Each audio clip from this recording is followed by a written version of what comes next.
Ladies and gentlemen, the President of the United States and Mrs. Laura Bush.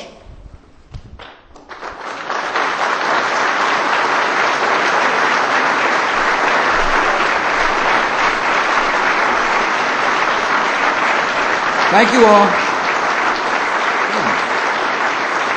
Thanks for coming. Please be seated. Welcome to the White House. Laura and I are so honored you are here. I welcome members of my cabinet, members of the United States Senate, folks who work in the White House, the governor of Virginia, and Ann Holton. Thank you all for coming. We're really happy you're here. We're here tonight to commemorate the 265th birthday of Thomas Jefferson, here in a room where he once walked and in a home where he once lived. In this house, President Jefferson spread the word that liberty was the right of every individual. In this house, Jefferson sent Lewis and Clark off on the mission that helped make America a continental nation. And in this house, Jefferson was known to receive guests in his bathrobe and slippers. Laura said no.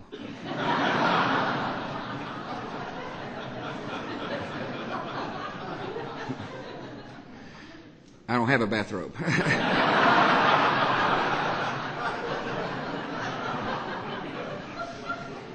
With a single sentence, Thomas Jefferson changed the history of the world.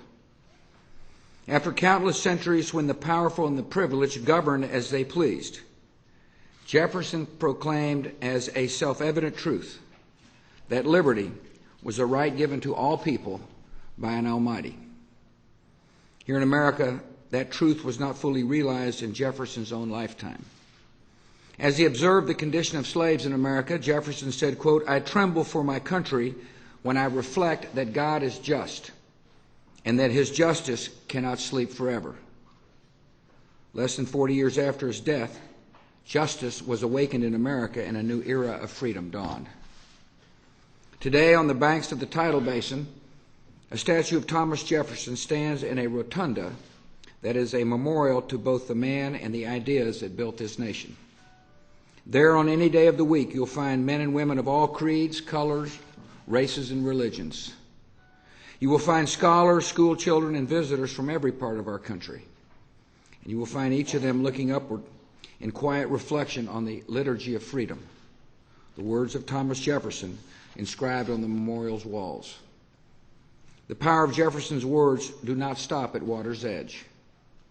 They beckon the friends of liberty on even the most distant shores. They're a source of inspiration for people in young democracies like Afghanistan and Lebanon and Iraq. And they are a source of hope for people in nations like Belarus and Burma, Cuba, Venezuela, Iran, Syria, North Korea, and Zimbabwe, where the struggle for freedom continues. Thomas Jefferson left us on July 4th, 1826, 50 years to the day after our Declaration of Independence was adopted. In one of the great harmonies of history, his friend and rival John Adams died on the very same day.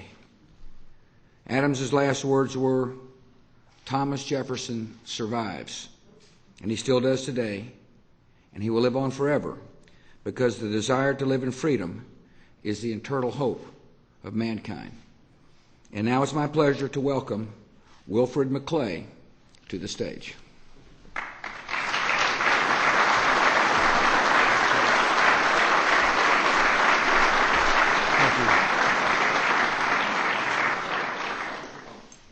Thank you, President and Mrs. Bush, for allowing me to participate in this wonderful occasion, celebration of Thomas Jefferson's life. Usually, when a revered figure turns a year older, we feel a little older too, and the world feels a little colder, a little more fragile. But it's a little different when a man turns 265. Remembering Thomas Jefferson makes us feel young. And not just by comparison.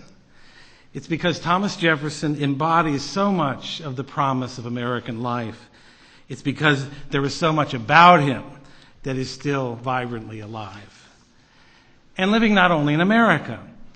Thomas Jefferson deserves to be remembered and revered as a man of worldwide influence, whose name is known and loved and invoked by men and women from Beijing and Lhasa and Kiev and Prague. His belief in the dignity and unrealized potential in the minds and hearts of ordinary people is at the core of what's greatest in the American experiment.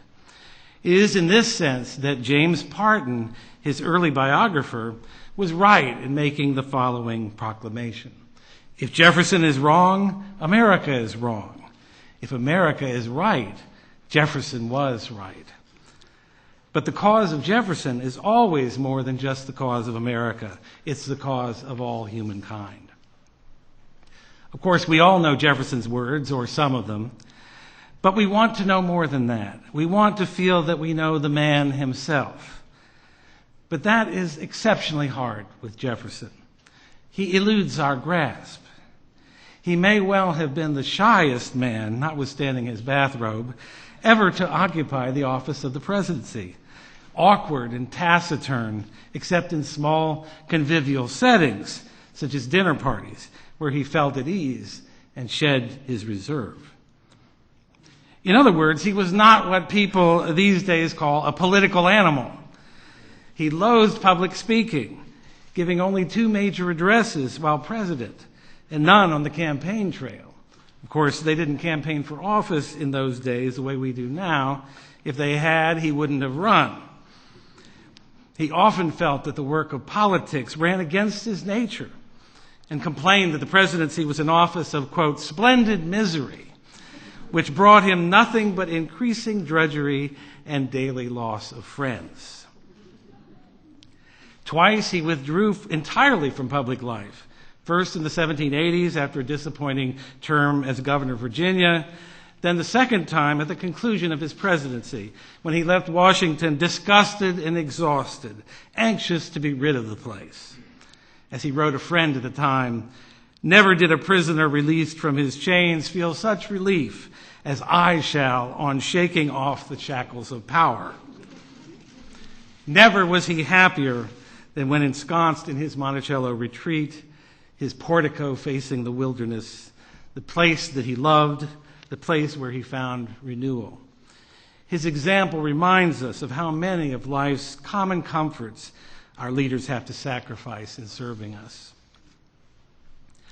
I contend that Jefferson's best known by his letters, best understood by his letters. He wrote almost 20,000 of them in his lifetime, and in them he seems to have felt freest and most fully himself. Although he complained to John Adams that he suffered, quote, under the persecution of letters, clearly the opposite was true. He loved writing letters, and he needed the buffer of letters interposed between himself and the world. But with that buffer in place, he was at his ease, poised and open and elegantly expressive. He used his correspondence to clarify his emotions and organize his thinking. And it's there that we see his full humanity most fully on display. But I may be in danger here of overstressing Jefferson's reticence and his reclusiveness, and that would be a grave error. The man was too many-faceted for that. Here's how James Parton described the Jefferson of 1775, just 1 year before he wrote the Declaration of Independence.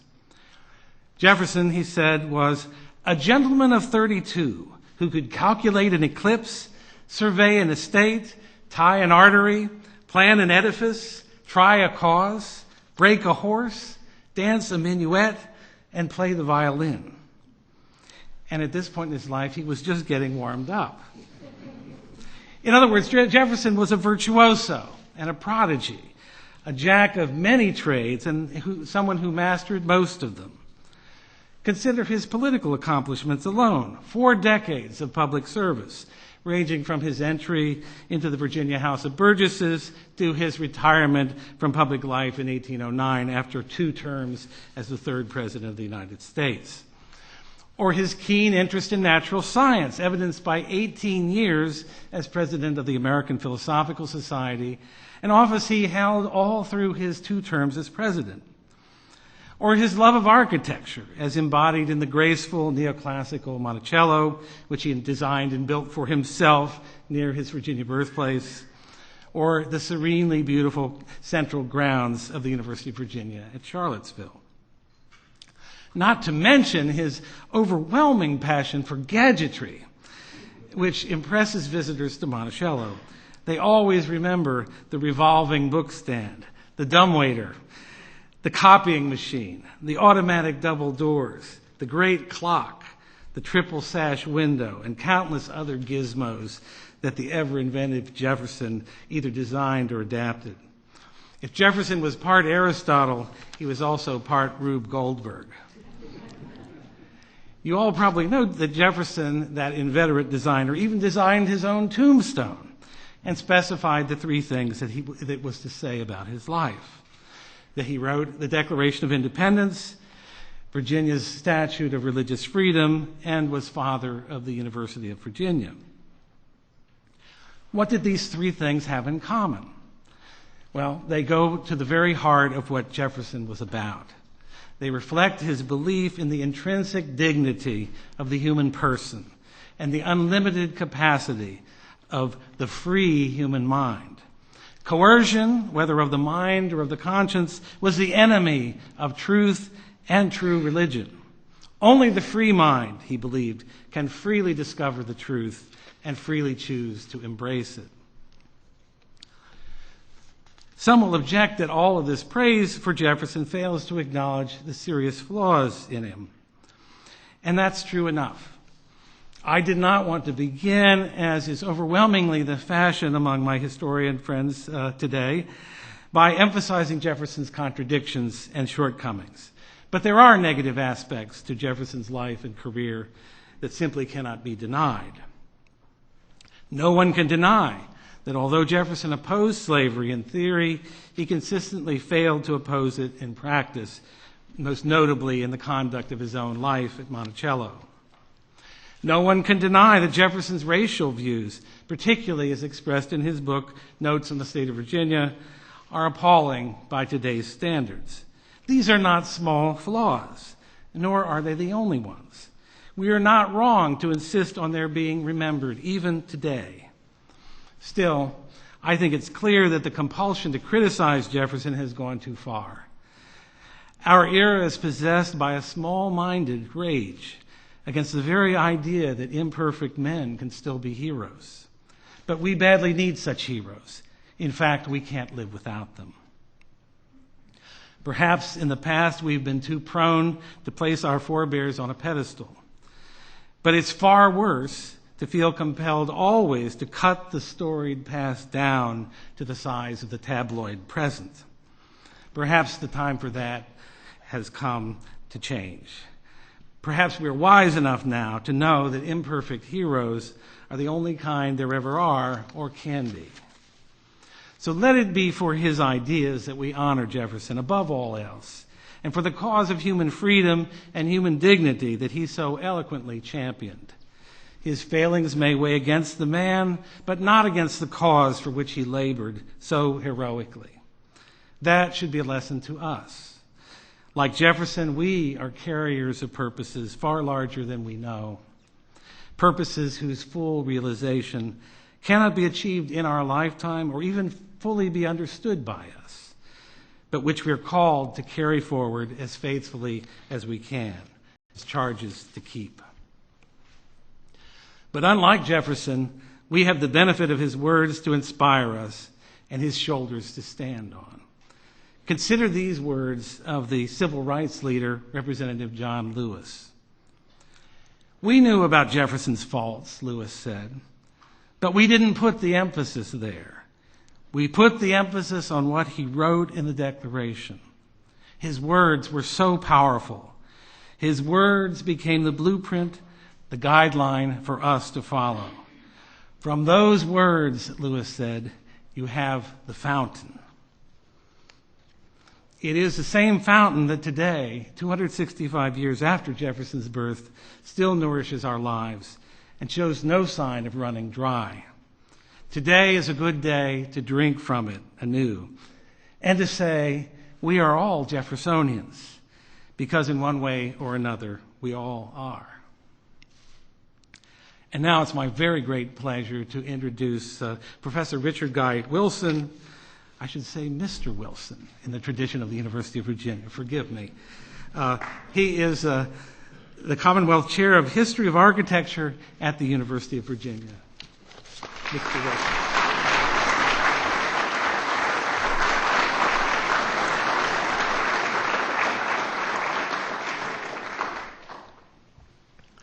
Mr. President, Mrs. Bush, and ladies and gentlemen, thank you. It is an honor to speak on Thomas Jefferson, who created several of America's greatest architectural icons. Thomas Jefferson, as President Bush remarked, knew this house very well. Indeed, he was the first full-term occupant of it. John Adams resided here for only about 4 months. The best description of this house from his time would be chaos. Much remained unfinished. Many rooms, such as this room. This was a large, bare brick cavern. The grand staircase was absent, and the wood floors were rough. Visitors recalled that Jefferson kept several tables of tools about. One, described as a long table, apparently sat somewhere down at that end of the room. It contained hammers, chisels, pliers, and also rakes, shovels, and hoes. And guests remember him taking the tools to fix locks, pound nails in walls, fix the window moldings, and going outdoors to work in the garden. Jefferson had proposed, back in 1791-92, his own designs for the Executive Mansion, or the President's House, as this was known then, along with the scheme for the United States Capitol. For the Capitol, he projected a great domed structure. But President Washington rejected his designs, and competitions for the buildings were held. Jefferson, you may remember, served as the Secretary of State in the first Washington administration. In that office, Secretary of State was a bit different than today, since it included internal administration as well as foreign affairs. And as such, he supervised the competitions and the groundbreakings for the new, or what became the White House and the Capitol. Jefferson, it also should be noted, offered his own plan for laying out Washington, D.C. Now remember, this is a new city created in the 1790s. And Jefferson's scheme, not to mention his loan of maps of great European cities, is fundamental to the plan of Washington as it was executed, along with the Great Mall. Of course, Major Pierre Charles L'Enfant is the person who gets the credit for this, but behind him stood Jefferson. Now, to return here to this building, the White House, as it officially was named back in 1901, Jefferson, while president, designed a number of additions, including some wings, the gardens, and then he commissioned his close friend, Benjamin Henry Latrobe, who he also appointed in 1803 to be the architect of the United States Capitol. He commissioned Latrobe to design both the north and south porticos. Latrobe's porticos, with their giant classical columns, I might say, are the most distinguishing external aspects of the building. Now, I should note that it took many years to get the porticos built. Things were not that different than now, as far as getting government projects underway, funded, and then completed. I have outlined Thomas Jefferson's involvement in this building to try and make a point. The buildings he lived in, their style, appearance, furnishings, rugs, drapes, chairs, and gardens were a passion, or perhaps we might say an obsession. As he once said, and I quote, "Architecture is my delight, and putting up and pulling down one of my favorite amusements." Monticello, the domed house on a hilltop near Charlottesville, is an example of his interests, since there was originally another house up there that he had designed and built, but he tore it down to put up the one with the dome that we all know today, and that used to occupy the back of the nickel. I understand that it's going to come back someday to the nickel. Jefferson also designed his retreat at Poplar Forest, and indeed, wherever he lived, he remodeled them. The governor's palace in Williamsburg, his quarters in Philadelphia during the 1770s, a house in New York in the 1790s, or in Paris from 1784 to 1789 when he was the American ambassador to the court of Louis XVI. In all of these and more, he altered, changed to make them serve his purposes and taste. Monticello, as I've indicated, was in a constant state of construction. And if any of you have ever lived through a house remodeling, you might remember how conducive it is to family harmony. Well, Jefferson lived in a construction zone his entire life. What were Jefferson's architectural achievements? He wrote to his close friend, James Madison, who was later an occupant of this building, and I quote, "But how is a taste in the beautiful art to be formed in our countrymen unless we avail ourselves on every occasion when public buildings are to be erected of presenting to them models for their study and imitation? You see, I am an enthusiast in the subject of the arts, but it is an enthusiasm of which I am not ashamed, as its object is to improve the taste of my countrymen, to increase their reputation, to reconcile them to the rest of the world, and to procure them its praise." Now, this letter to Madison in 1785 was on the occasion of his design of the Virginia State Capitol in Richmond. And I would argue that the Virginia Capitol, or the State House, is his most important building. Say important building, keep that in mind. A large Roman temple that stands on Shockoe Hill in Richmond, originally overlooking the James River.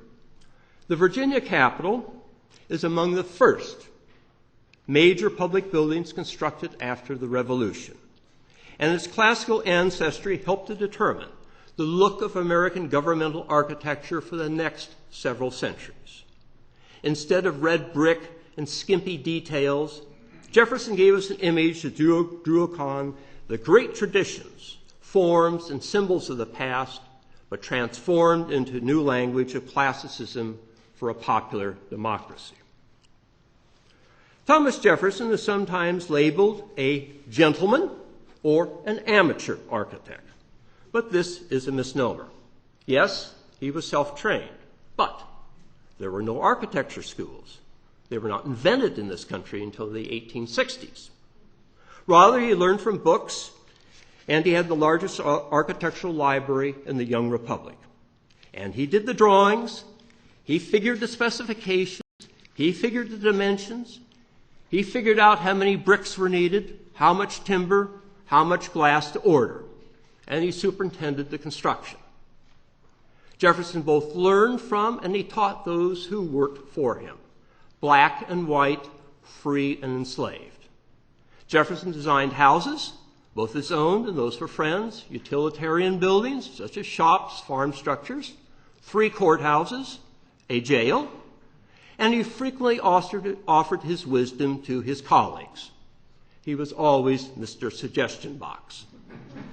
But this makes him an amateur, he was never paid for any of it. He did it all gratis. Although the Virginia State Capitol is his most important building because of its legacy, his greatest is, of course, the academical village of the University of Virginia. It is totally his creation. Yes, he did ask for suggestions, and he took advice, as any wise person does. But the university is his concept of what is the appropriate setting for education. Jefferson felt that one learned as much from your environment as from the professor gabbing away in the classroom. The university is a great lawn, enclosed on 3 sides and open at one end. Pavilions for the professors and dormitory rooms for the students on the 2 long sides are tied together by colonnades of classical columns in various orders and sizes in a grand dramatic gesture. It is a place for meetings and interaction. Dominating the composition at one end is the rotunda, a great domed building that housed the library.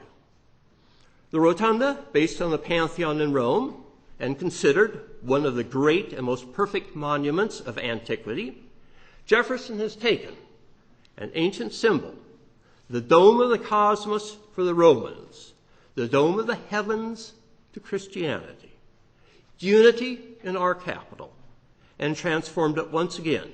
It becomes the dome of enlightenment, of reason. It is the library, the mind of the university. In his hands, the library became the central element, the symbol of the modern university. Jefferson's architectural achievements are considerable. He contributed greatly to Washington, D.C., and he created three of our great architectural icons, the Virginia State Capitol, Monticello, and the University of Virginia. Architects are frequently known for their considerable egos. Frank Lloyd Wright was sometimes classed as one of the greatest American architects, and he had a very large ego. He could never say anything good about anybody, but he once said, and I quote, "If Thomas Jefferson were alive, he would be at the head of the table."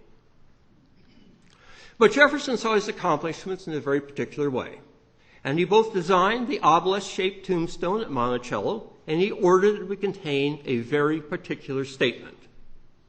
He was Mr. Control to the end. It contains nothing about the public offices.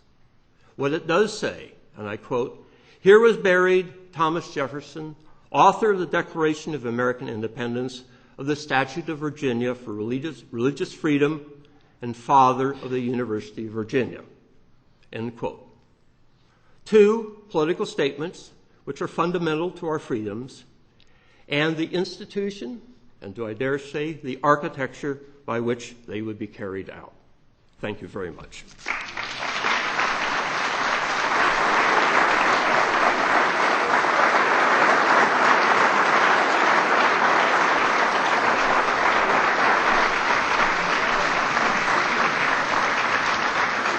Thank you very much, Mr. McClay and Mr. Wilson. Thank you for your reflections on Thomas Jefferson's life and his contributions to our nation. And thanks to each of you for joining us today so we can learn more about the legacy of one of America's most influential founding fathers. Thomas Jefferson believed that education is the cornerstone of a free society. So it's therefore little surprise that he viewed the founding of the University of Virginia as one of his top achievements, as we know from both of your talks. He called the building of this school the last service he could render his country, saying, and I quote, "Could I see it open, I would not ask an hour more of life." But in fact, Thomas Jefferson lived a little over a year after the University of Virginia opened its doors. During this time, he was involved in the university activities, and he invited students, including a young Edgar Allan Poe, to dine with him each Sunday at nearby Monticello. Today, Jefferson still shapes the lives of the students at the school he founded. The architecture of his academical village encourages free study in a collaborative environment. And UVA's philosophy of student self-governance epitomizes our third president's democratic ideals. The 18 men I now introduce are heirs to this tradition. The Virginia Gentlemen are UVA's oldest a cappella vocal ensemble. They perform for distinguished audiences across the country and around the world. Tonight is their first performance at the White House, and we're happy to have them. Here to perform a few musical selections, including the University of Virginia's school song, please welcome the Virginia Gentlemen.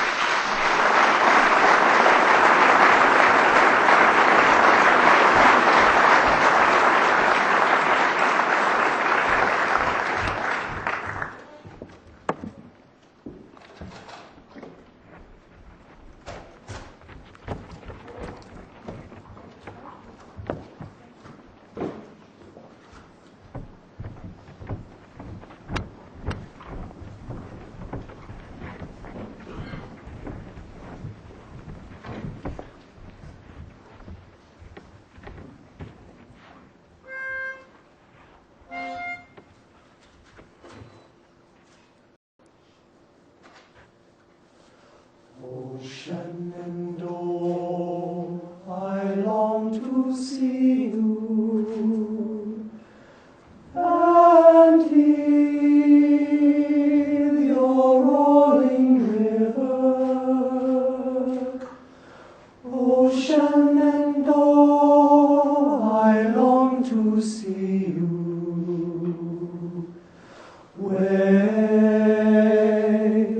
We're bound away across the wide Missouri. I long to see your smiling valley and hear your rolling river. I long to see your smiling valley.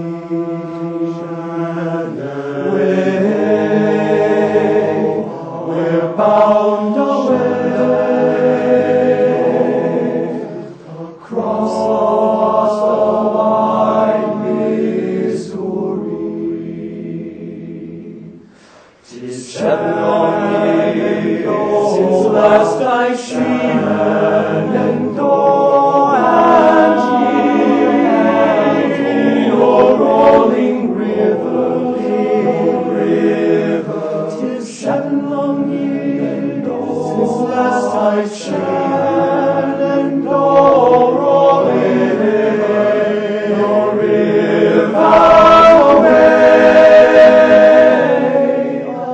across the wide Missouri, the wide Missouri, the wide Missouri. I long to see you,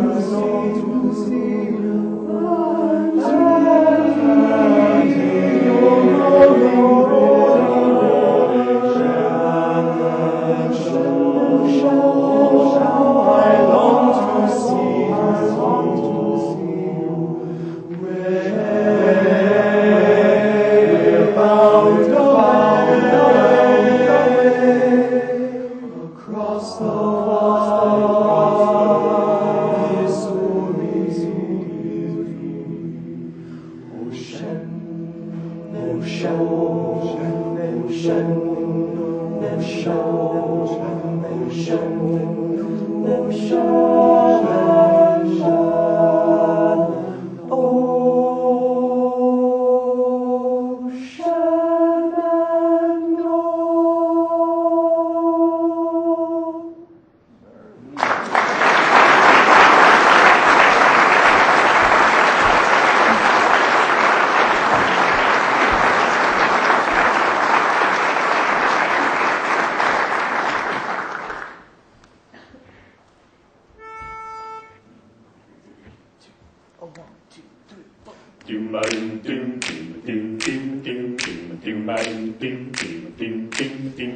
Fly me to the moon and let me dance among the stars. Let me see what spring is like on Jupiter and Mars. In other words, hold my hand.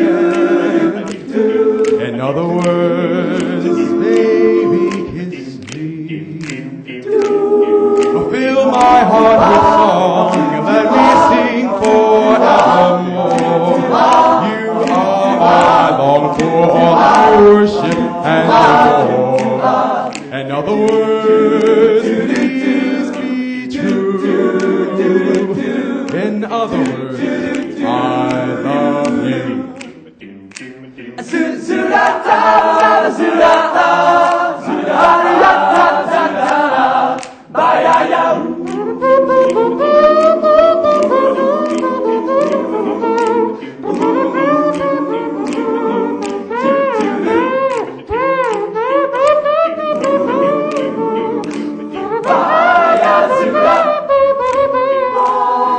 Fill my heart with song and let me sing forevermore.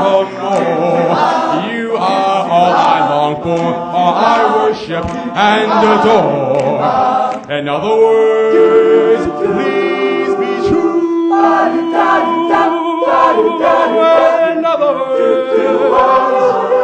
other words, in other words, I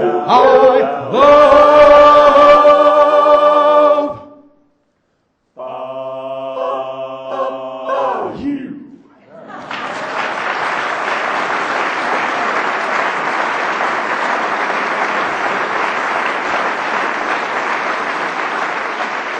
Thank you so much. On behalf of the Virginia gentlemen, I'd like to thank Mrs. Bush for the kind introduction, and thank you, Mr. President, for the honor to join you this evening in celebration of Mr. Jefferson. The grounds of the University of Virginia are indeed alive still today with the teachings of our founder.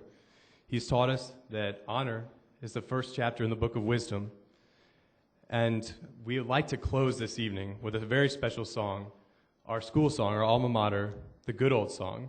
And in doing so, we pay tribute to Mr. Jefferson's legacy that he has left not only at the University of Virginia, but also in this great country. Thank you.